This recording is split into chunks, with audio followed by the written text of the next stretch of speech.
dardos de fuego del maligno o dardos encendidos del enemigo. Para esto les voy a leer en Santiago 1 del verso 12 en adelante. Carta de Santiago, libro de Santiago, capítulo 1 del verso 12 en adelante. Voy a leer unos cuantos versos y usted puede comparar con sus escrituras. Dijo: ¿cuál bendito es el hombre que persevera cuando viene la prueba y la soporta? Porque después, pasada la prueba, recibirá como corona la vida que Dios ha prometido a los que le aman.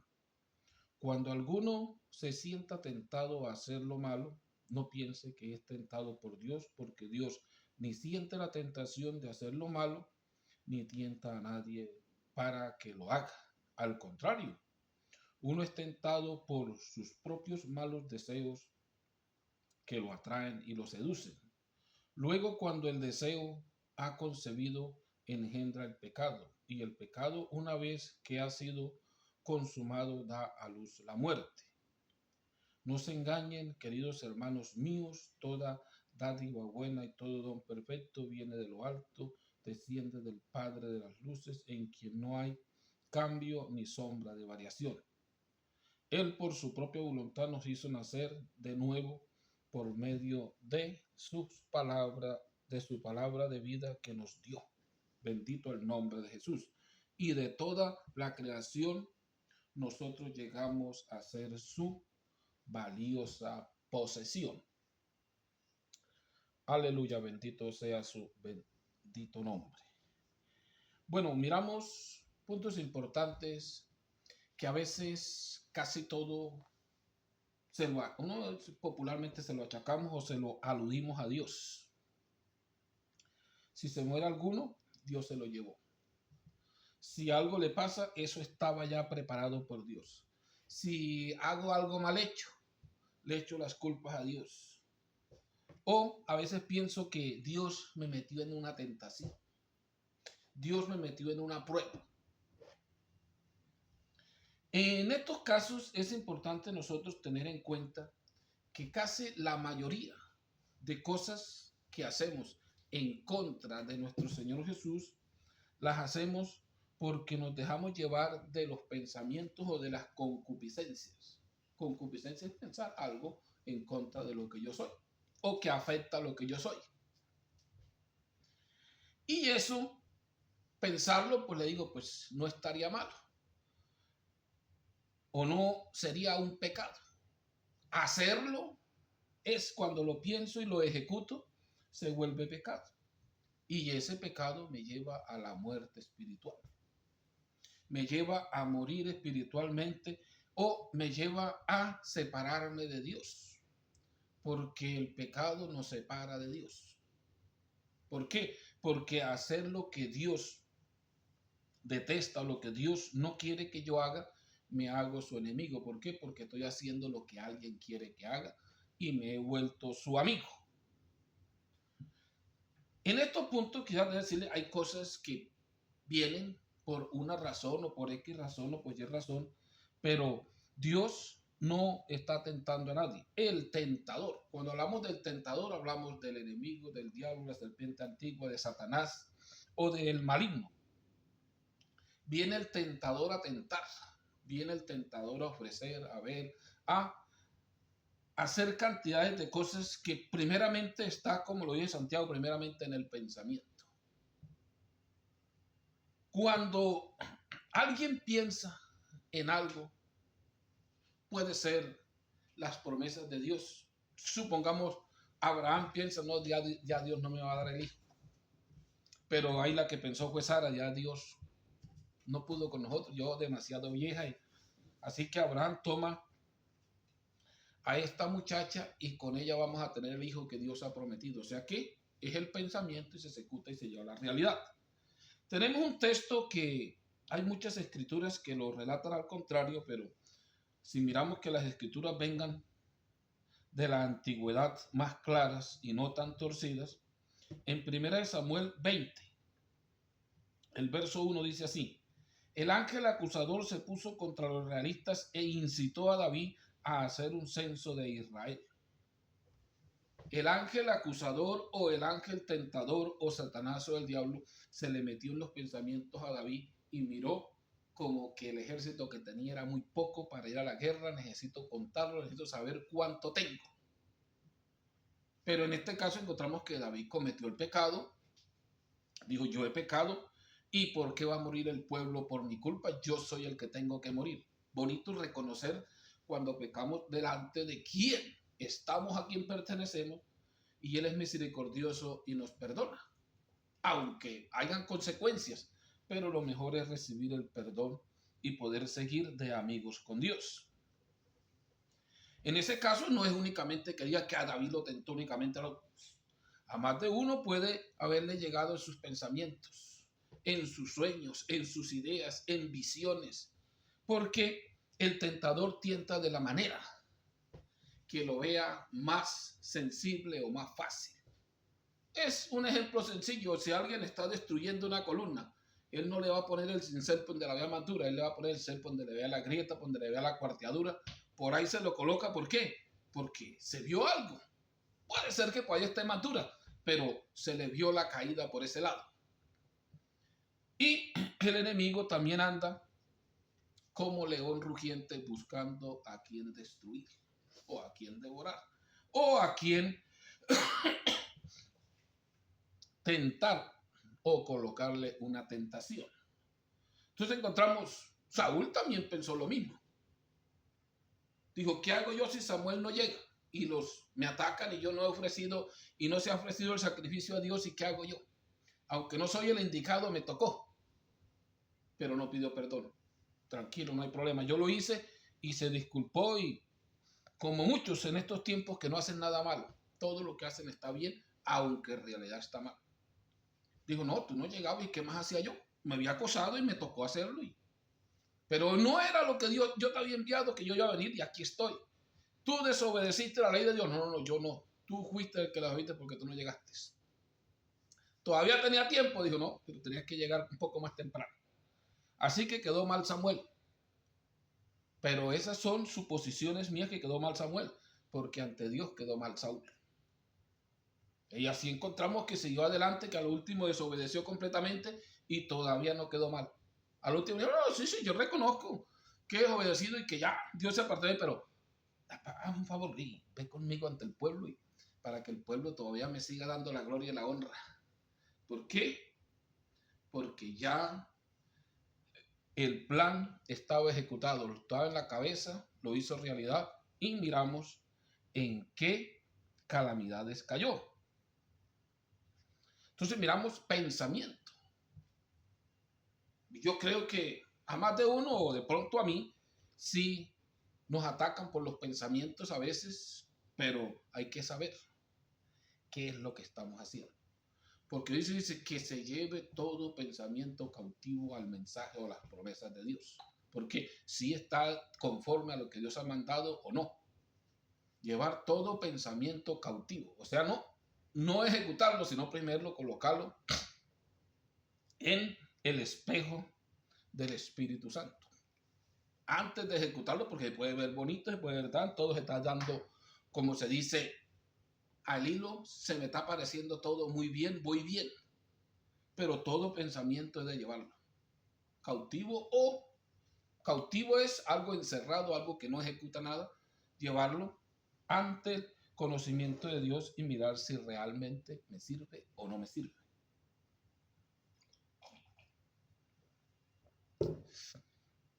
El otro punto importante está la vista. A veces vemos mucho que somos débiles por la mirada, o digamos que a veces soy yo débil por la mirada, ustedes fuertes, como dice Pablo. Y las miradas nos conquistan o nos trastornan el pensamiento, o las miradas nos manejan los pensamientos. Y cuando las miradas nos manejan el pensamiento y se hace realidad, viene el pecado. Vamos a tomar un ejemplo sencillo. Estamos tomando aquí al rey David como ejemplo, pues sigamos con él. Segunda de Samuel 11, verso 2.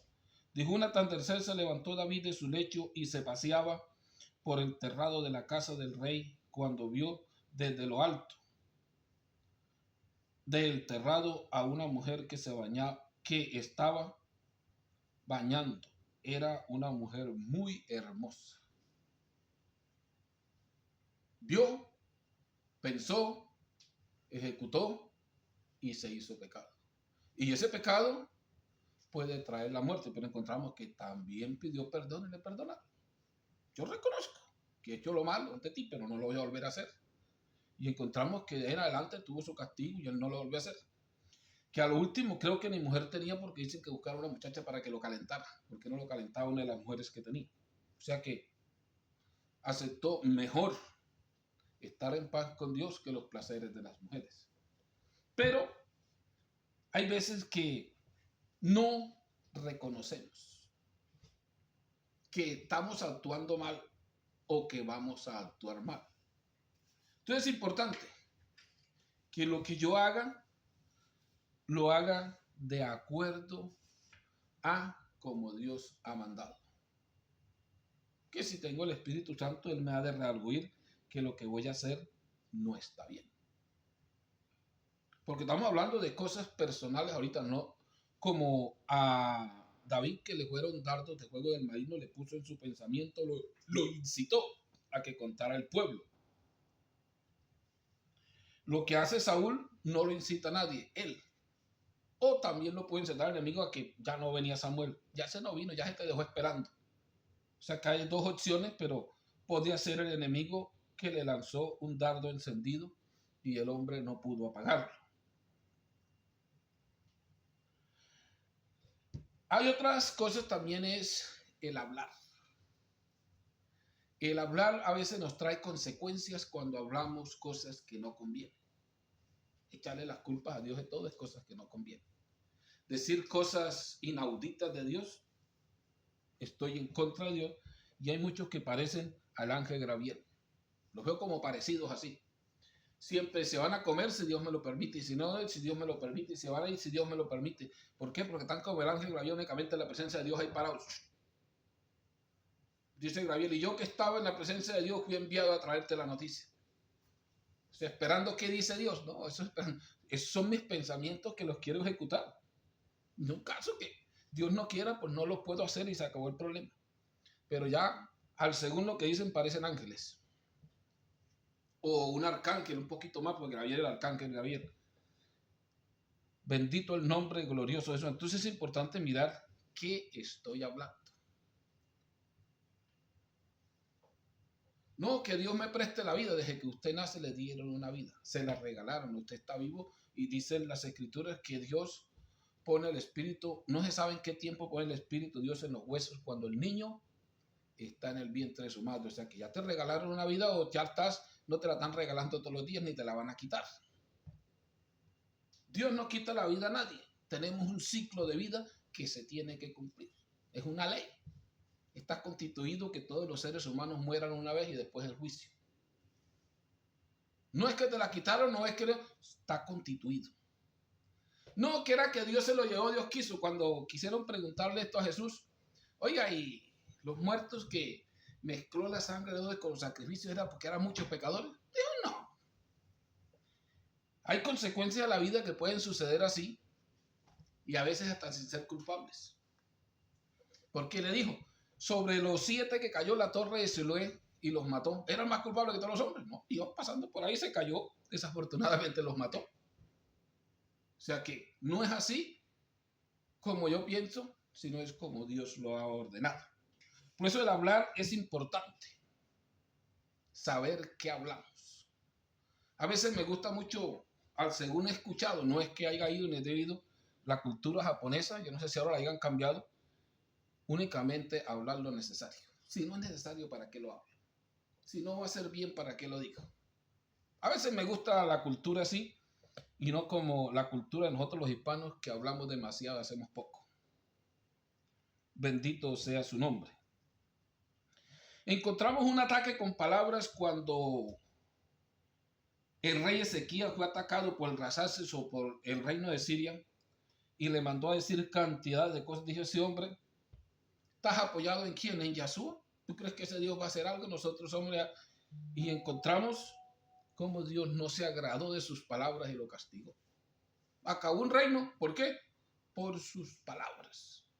Y hay veces a nosotros también nos pueden sacar del reino por las palabras que estamos diciendo. Palabras que no convienen delante de Dios. Por eso es bueno hablar de acuerdo al Espíritu Santo o de acuerdo a una manera que agrade a Dios.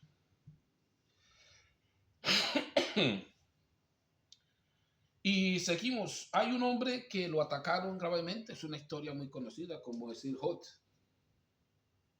No es que te diga que tenga un ataque por pensamientos, por palabras, por hechos, sino este es diferente. Es una prueba que le vino en causa de ser un hombre fiel, y Satanás en ese tiempo podía presentarse en el cielo y Dios le preguntó, ¿no has visto a mi siervo Jot? O sea que tenía a alguien fiel, en alguien que Dios confiaba. Este hombre sí es fiel, a como le probó la fe a Abraham y lo llamó siendo amigo de Dios. ¿Por qué? Porque se dio cuenta que Abraham estaba dispuesto a hacer todo lo que él le mandara. Ve y sacrifícame a tu hijo. Y no lo dijo, no es el único, no puedo. Si tú lo dices, yo lo hago. Está como cuando Pedro lo mandaron a pescar, ve y tira la red. Dijo, si tú lo dices, yo obedezco.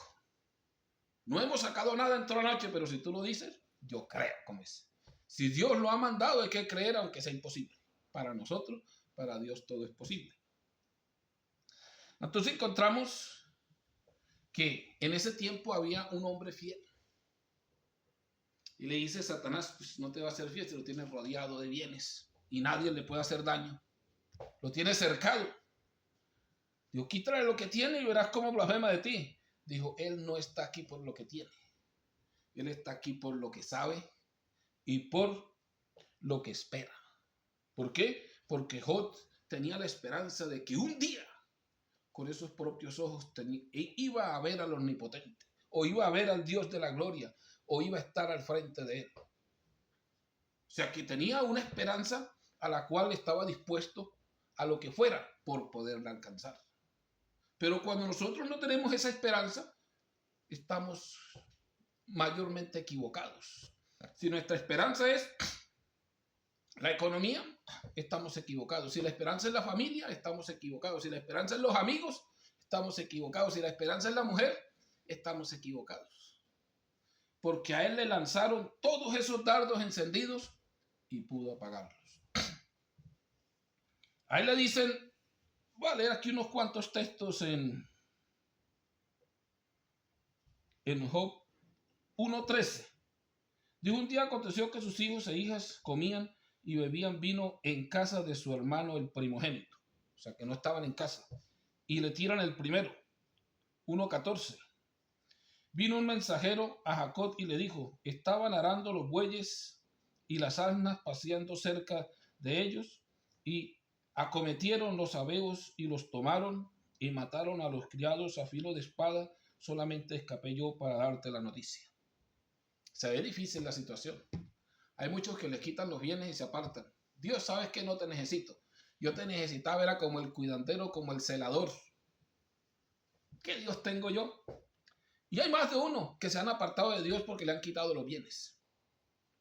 Pero encontramos que este siguió adelante. No hizo daño el dardo encendido ese. Está bien, no hay problema. Le mandan el segundo. Aún estaba hablando cuando vino otro que dijo, fuego de Dios cayó del cielo que quemó las ovejas y a los pastores y los consumió. Solamente escapé yo para darte la noticia. Tranquilo, menos mal que escapaste tú, aunque sea uno se salvó. Pero el dicho de Job, Dios da, Dios quita. Y la esperanza todavía no me la han quitado de un día de estar en su presencia. Lo atacan por tercera vez. Le mandan otro dardo de fuego encendido, pero se apagan rápido. Todavía estaba hablando y vino otro que dijo, los caldeos hicieron 3 escuadrones y arremetieron contra los camellos y se los llevaron y mataron a los criados a filo de espada, y solamente escapé yo para darte la noticia. Y encontramos que, tranquilo, ya se perdieron todos los bienes.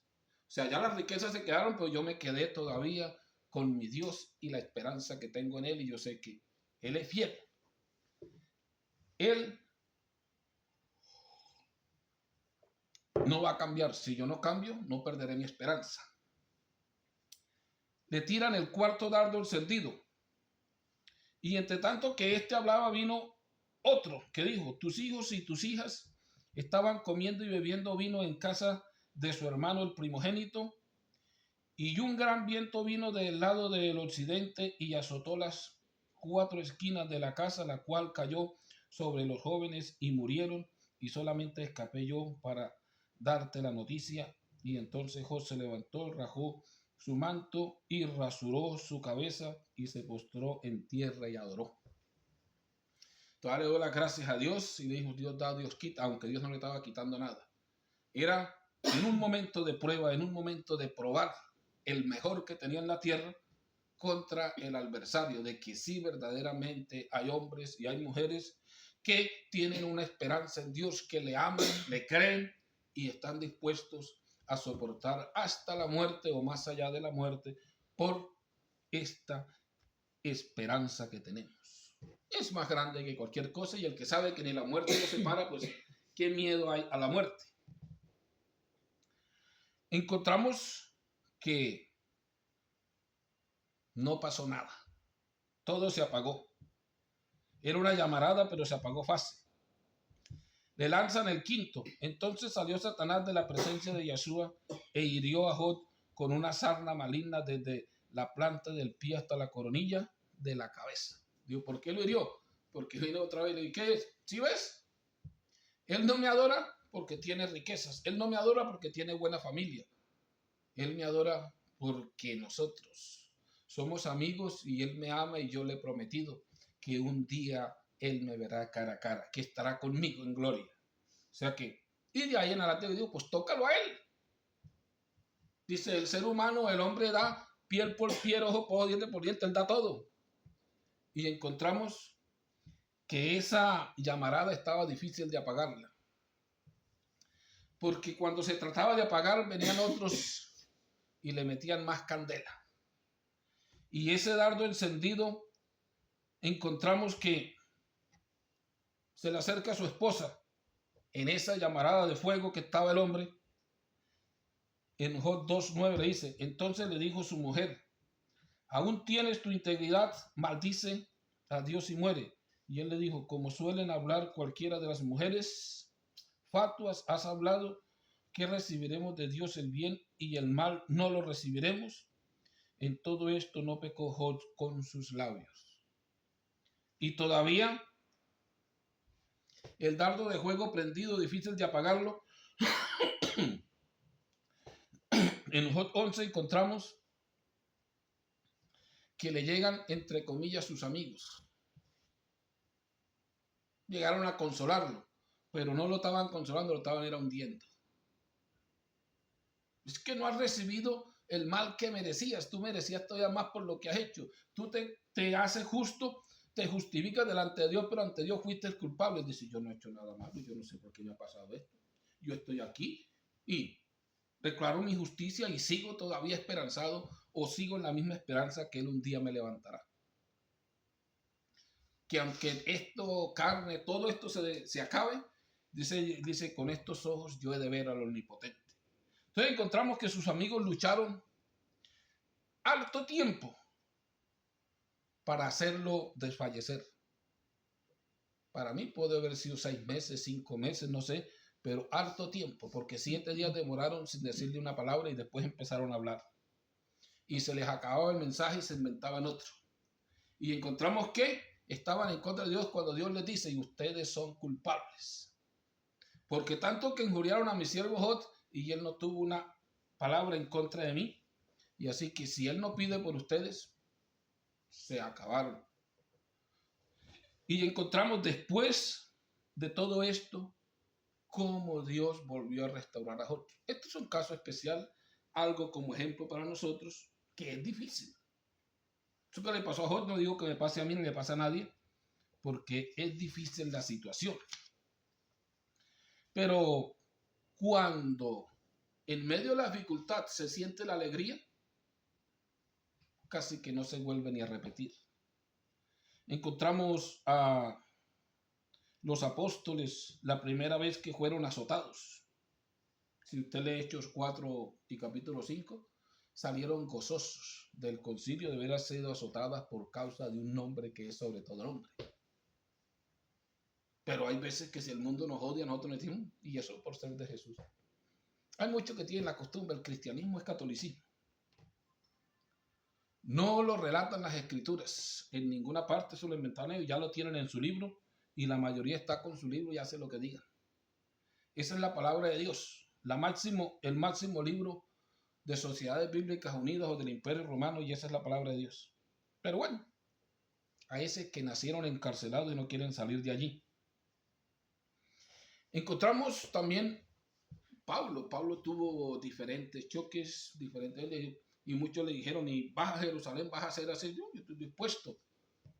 No a ser golpeado, a ser azotado, sino a entregar mi propia vida en este ministerio que estoy. ¿Por qué? Porque yo sé en quién he creído.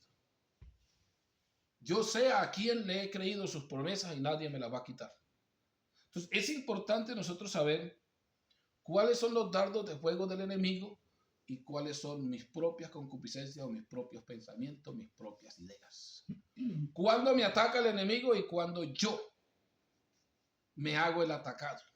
O no entiendo que es un ataque o yo mismo soy atraído por las miradas, por los pensamientos, o soy atraído a hablar lo que no debo de hablar. Y en esos casos es que el enemigo se presenta y acaba de ayudarnos, acabándonos de hundir. Es importante, hermanos, tener mucho conocimiento entre el bien y el mal.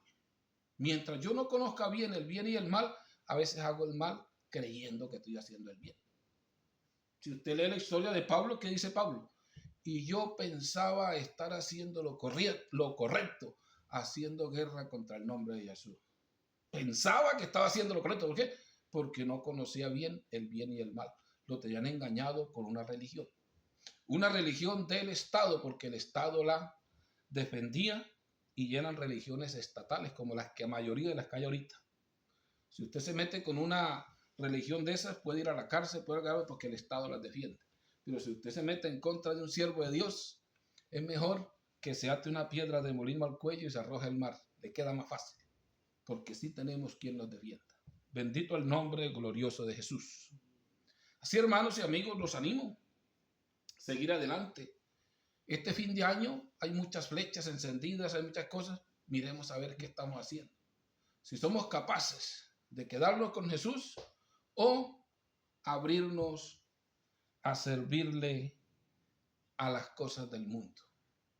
Y no crea que usted sirviendo allá va a servir acá. Ninguno puede servir a dos señores.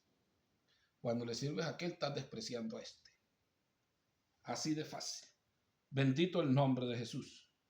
Así que les voy a dejar hasta acá la reflexión o la enseñanza y miremos a ver cómo y de qué manera debemos andar y qué esperanza es la que tenemos. Porque si la esperanza es poca, estamos graves. Si la esperanza es economía, si la esperanza es el puesto, si la esperanza es riquezas, si la esperanza es una buena familia, si la cantidad de cosas, digo, parece que nos equivocamos. Pero Abraham se fue por un hijo, pero la esperanza no estaba en la familia, la esperanza estaba en el Salvador, estaba en Yeshua su Salvador. ¿Por qué? Porque Dios sacrificó a tu hijo, Dios sacrificó. O sea que la esperanza, aunque amaba a su familia, la esperanza no estaba en su familia. Aunque amaba sus bienes, la esperanza no estaba en sus bienes. Eso es lo que tenemos que mirar nosotros, qué estamos haciendo. O aunque amas el grupo, la esperanza no está en ese grupo. La esperanza está en Yeshua, nuestro Salvador. Bendito el nombre de Jesús. Así que le vamos a dar gracias.